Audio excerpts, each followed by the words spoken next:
है लानत है। सीमा पे जवान, खेत में किसान, बेरोजगार नौजवान, दुकान में व्यापारी, ऑफिस में कर्मचारी और खतरे में पड़ी नारी, सब ऑलरेडी कह रहे हैं कि लानत है। नहीं यार, मतलब देखो ना चाचा, हम कह रहे हैं कविता में, शायरी में दो चीजें बहुत जरूरी हैं। एक तो उसमें सेंस होना चाहिए। अरे नहीं, हाकिम में नहीं, हाकिम में तो सेंस है ही नहीं, शायरी में तो हो कम से कम।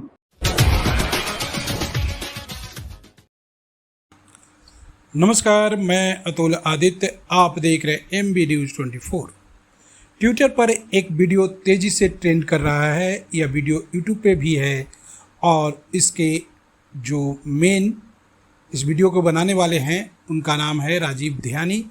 राजीव ध्यानी ने बहुत ही बेहतरीन तरीके से कॉमेडी और सैटायर दोनों का मिक्स करके वर्तमान सरकार पर जो धावा बोला है, जो हमला बोला है, वो काबिल तारीफ़ है।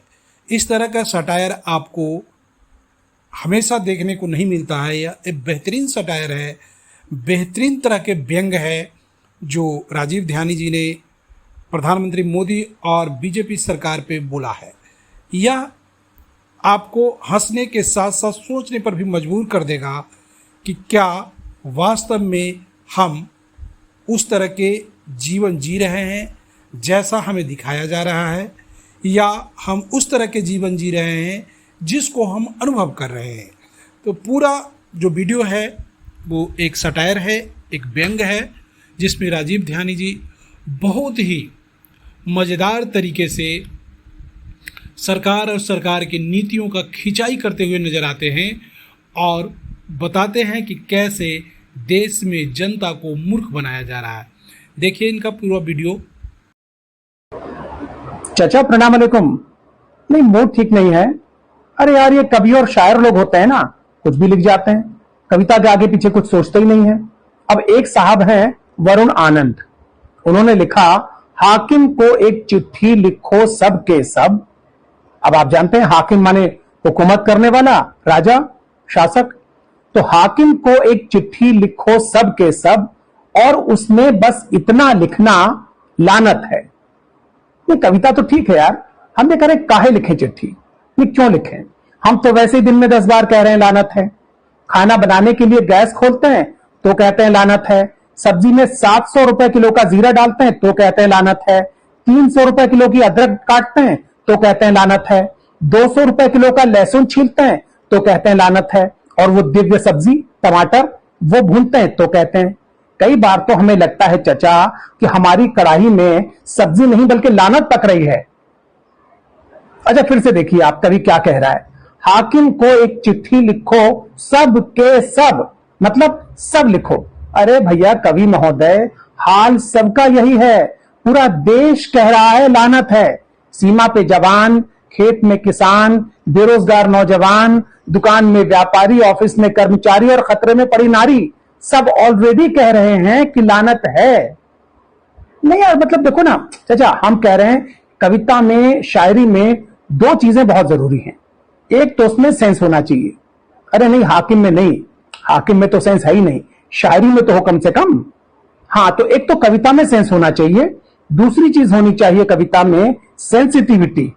कवि को चचा दूसरे का दर्द भी समझना चाहिए। नहीं, अब देखिए ना, अब आपने तो कविता लिख दी कि हाकिम को चिट्ठी लिखो, लेकिन हाकिम का दर्द नहीं सोचा। आपने ये नहीं सोचा कि हाकिम बेचारा चिट्ठी पढ़वाएगा किससे? खुद तो पढ़ा लिखा है नहीं, और जो राजदार है वो भी पढ़ा लिखा नहीं लगता। बाकी वो या तो अनपढ़ है या फिर पढ़े लिखे जाहिल हैं। चचा इतने सारे वजीर हैं, अपने आप में नजीर हैं। हाँ, एक मैडम है JNU वाली, वो जो बजट देखती हैं, नहीं वो भी नहीं पढ़ पाएंगी, इसलिए कि उनकी गर्दन इतनी तनी रहती है कि नीचे दिखता ही नहीं उनको कुछ।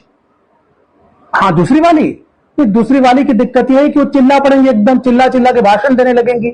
बीपी हाई हो गया तो कुछ भी हो सकता है। और जो विदेश वाले, हाँ विदेश वाले वो पढ़ सकते थे जय जय शिव शंकर, लेकिन यार वो चचा वो तो खुद ही बेचारे परेशान हैं। नहीं, वो नेहरू जी ने या इंदिरा जी ने, किसी ने उनके पिताजी को पद से हटा दिया था। हाँ, 50-60 साल पहले। वो इससे ही परेशान है। तो इसलिए चचा आप ये जो कवि जी हैं वरुण आनंद साहब, इनको बता दीजिए कि भैया ये चिट्ठी उट्ठी नहीं चलेगी। और चाचा वैसे भी आजकल चिट्ठी भेजता कौन है, अब तो ट्विटर का फेसबुक का जमाना है ना। हाँ तो कवि से कहिए कि अपनी कविता को चेंज कर लें। क्या करें, और कुछ ऐसे कर सकते हैं कि ट्विटर पे एक ट्रेंड चलाओ सबके सब, ट्विटर पे एक ट्रेंड चलाओ सबके सब, और हैशटैग में इतना लिखना लानत है।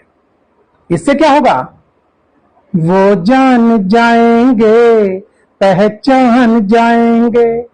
उन्हें इस हैशटैग से ही पता चल जाएगा कि देश के इतने सारे लोग किससे कह रहे हैं लानत है।